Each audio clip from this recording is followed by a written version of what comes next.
bir qatiq furush bütün umr qatiq sotib Allohdan hajga pul yig'ib borishlikni so'rardi. Alloh yetkazdi. 14 tillo tanga qildi.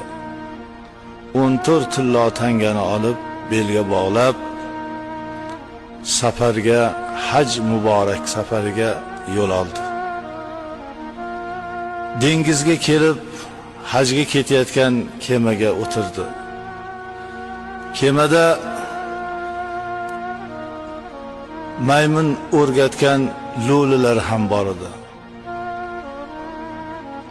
U maymunning egasi maymunga hamyon o'g'irlashni o'rgatgan ekan. Qatiqchi dam olib yotuvdi. Maymunbozni maymuni kelib yonidagi hamyonni shunday oldida baland angarga qarab chiqib ketib qoldi.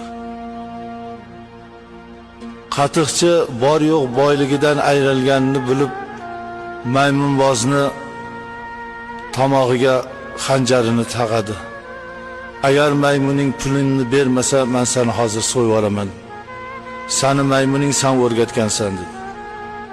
Bo'ldi, olib beraman dedi.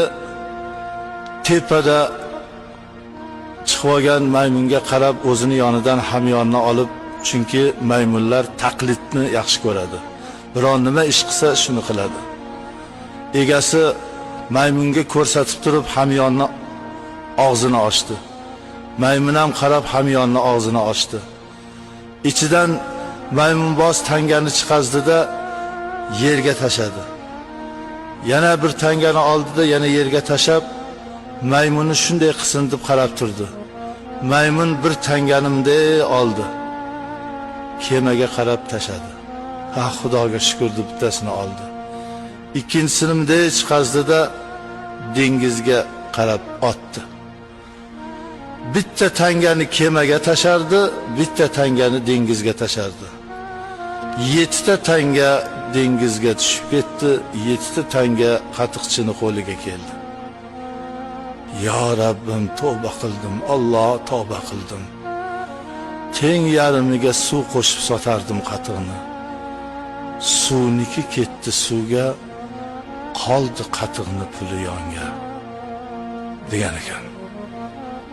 Haloldan toping, haloli nasib qilsin. Halolni zakotini bering, butun avlod ajdodingizga nasib qilsin.